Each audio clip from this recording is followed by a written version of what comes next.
جو شخص نیک بات کی سفارش کرے تو اس کو اس کے ثواب میں سے حصہ ملے گا، اور جو بری بات کی سفارش کرے اس کو اس کے عذاب میں سے حصہ ملے گا، اور اللہ ہر چیز پر قدرت رکھتا ہے۔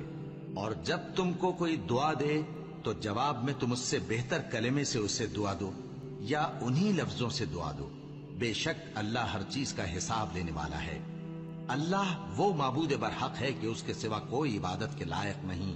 وہ قیامت کے دن تم سب کو ضرور جمع کرے گا، اور اللہ سے بڑھ کر بات کا سچا کون ہوگا؟